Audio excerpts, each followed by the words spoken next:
Good morning, guys. I'm posting an extra video today because this news just couldn't wait. We just heard Tom Brady Sr. and Alex Guerrero, his trainer, come out and basically blast Bill Belichick for the way he treated Brady. Anyhow, have a listen and tell me what you think. Do you find a measure of vindication for your kid? Damn right. Damn right. Belichick wanted him out the door, and last year he threw 56 touchdowns. I think that's a pretty good year. Do you think that Tom feels the same way? Damn right. All right, so that's Dad going there, and that seemed like more than enough for us to react to. But then we just got this. This was literally just sent to me in the last few minutes. I don't even know if we have this built yet, but it's Brady's personal. Oh, we do.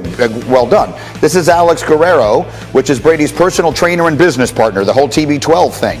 He told the Boston Herald, quote, "I think in time with Tom, as Tom got into his late 30s or early 40s, I think Bill was still trying to treat him like that 20-year-old kid that he drafted. And all the players, I think, realized Tom was different. He's older, so he should be treated differently. And all the players, none of them would have cared that he was treated differently. I think that was such a Bill thing. He never evolved. So you can't treat someone who's in his 40s like they're 20. It doesn't work." So that's obviously fascinating, and we have exactly the right people to unpack this. Damien Woody played with Tom Brady. Louis Riddick played for Bill Belichick. But Jeff Darlington, I'll start with you because no one was more connected to this story when Brady left New England than you were. In fact, you broke that news live on this show. So as you hear particularly Guerrero's comments there, what can you tell us? Well, Alex's comments are dead on in a way most people feel around Tom Brady, that look, the guy was a 40-year-old man. He wasn't a 20-year-old kid anymore. And there is a difference in the way that you treat somebody. And they felt in New England that never evolved. That relationship never evolved to that point, that Tom maintained that soldier-like mentality. None of what you're hearing from Tom Sr. or Alex should necessarily surprise anybody. The writing has been on the wall for all these years. It's just that things were kept so veiled in New England that when we do hear them now, we're like, wait a second, we didn't know about that. And it's like, yeah, that was kind of exactly what's going on. The one thing I'd add here is Tom Sr., wonderful man. Every time he talks, everybody in Tom Brady's camp, they duck for cover because that is an honest man, and he's going to speak it like a true father would, and that's exactly what Tom Sr. did right there. I agree. I mean, he's been a terrific guest on my radio show many times, but that was a very direct, even by his standards. Do you feel vindicated? Damn right. Does Tom feel vindicated? Damn right. So that's the build-up, and that isn't even their next game. Imagine what next week is going to be like. I'm not shocked by that in the least, man. Look, Bill's unique. He's not for everyone. He really does believe that in order to get the ultimate results that you have to do things in a certain way, and that means holding everyone accountable and not really, giving players the kind of preferential treatment that many believe in the NFL and in the NBA and otherwise comes with a certain level of status. He tries to keep it very much so even keel. And look, and I am someone who believes that with a certain level of accomplishment should come certain levels of privilege within, a football team or a basketball team or whatever team that you're talking about or organization you're talking about. But Bill is a hard charger, man. Bill is very much so a guy who believes that his way is the right way. His way is the Patriot way, and his way is what has led to this team becoming an absolute dynasty. At the same time, I have always been one who has said, I just wonder at certain points in time, behind closed doors, how much Tom ever felt as though when he was in New England, like, I'm Tom bleeping Brady, man. Like you can't treat me like that. Do you know who I am? I'm Tom Brady. Do you know what I've done? And you know what? It seems like now people are talking about the fact, and especially the fact that he was feeling that way. And maybe it did lead to him going ahead and saying, look, it's time for me to go, man. It's time for me to go and be me. And now you're seeing him express himself in ways we've never seen, which may be how he always wanted to be anyway. But he was the good soldier. They won a lot of championships. But now everyone's moved on. I believe even with just AB in Edelman, Tom was on pace to have a pretty good year, Skip. He just needed weapons. I'll start with the former Patriot who won 2 Super Bowls with them. Your reaction to those comments? Here's what I'm going to say. whatever you hear Alex Guerrero or Tom Brady Sr. say, you damn well better believe that Tom Brady signs off on all of that stuff. They're not going to just say things and just throw things out there without it being, without everyone being involved and everyone signing off on it, okay? And what we see up in New England is, during Tom Brady's time, during 20 years, we never saw the relationship evolve. Maybe 2010 world, I'm down with the Houston Texans. And we got a relatively good veteran team. Andre Johnson was one of those receivers. Our head coach was Gary Kubiak.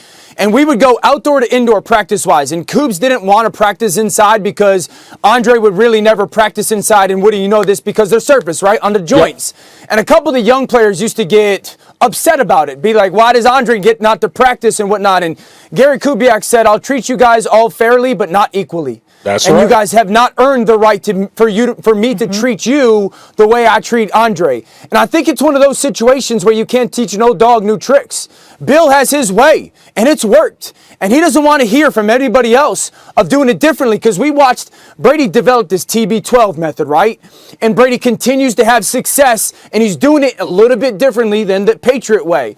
And maybe this is an assumption by me, but I guarantee he's looking at Belichick going, why can't you adjust this to the doing things the way that I do them a little bit? Why can't you value the way that I do things? And eventually when Bill comes to a point, he's like, no, we do it this way. And Tom's like, well, I'm doing it this way and I've had success. I think that really started to fracture at least the business relationship. I've always tried to look on the good side when it comes to the relationship between Tom and Bill. However, I question Bill's people management skills every time I hear these types of stories. As harsh as this sounds, I agree with Dan Orlovsky. You should treat everyone fairly. However, you can't treat everyone within an organization equally.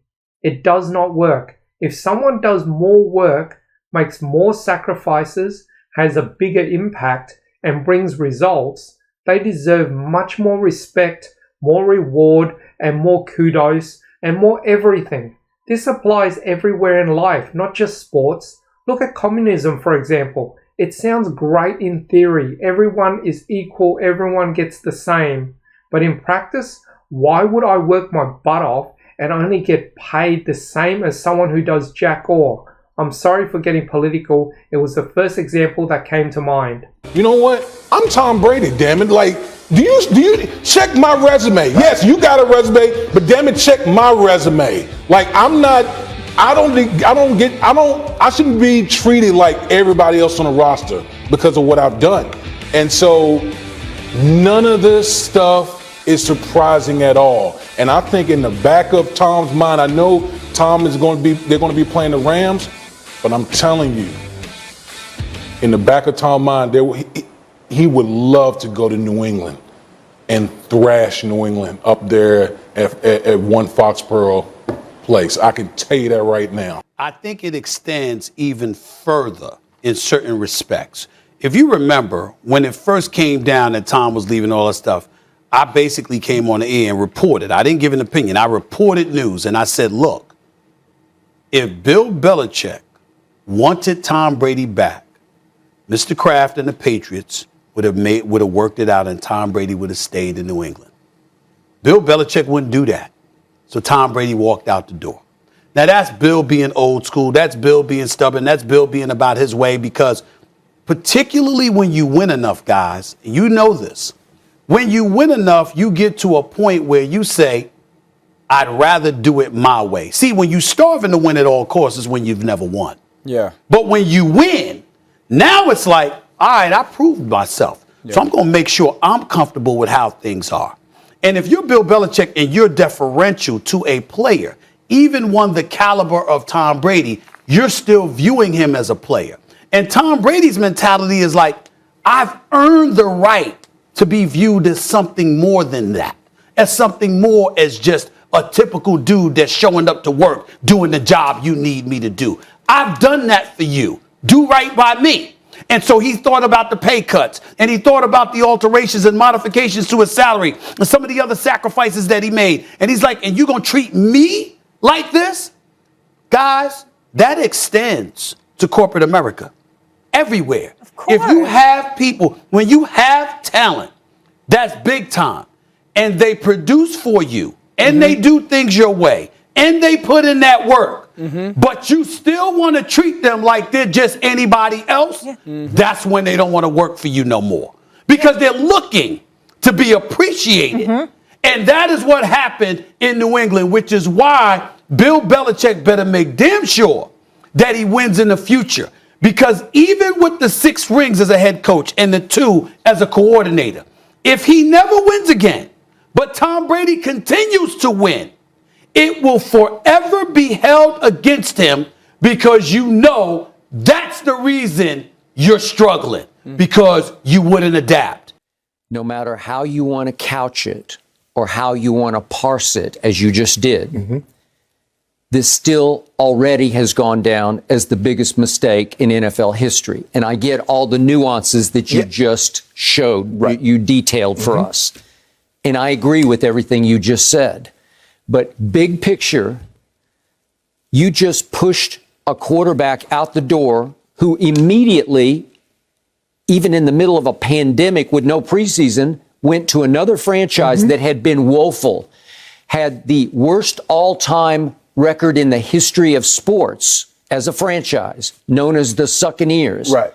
And he went and won the Super Bowl with that group. Again, the cupboard was not bare. It was actually loaded, but nobody could quite see it.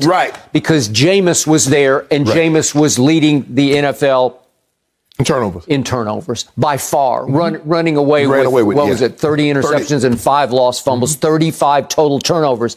You just can't overcome that in the sport that you play.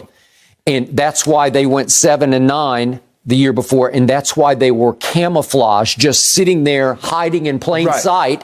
And the genius in that guy's head said, wait a second. I can go there? Really? I mean, I can just like walk out the back door in New England and just hop on a flight and I can go right down there and I got that at my fingertips? Yes, you do. Okay? So no matter how you slice and dice it, it still goes down as the biggest mistake ever because he went and won the Super Bowl in his first go-round with that franchise. So it makes you look all-time bad because you made an all-time mistake. But to your point, if Tom stays, it doesn't happen. Because maybe the bigger mistake was made by the owner, Robert Kraft, about 5 years earlier when he didn't sit back and have enough vision to see, I've got to take personnel out of Belichick's hands because slowly...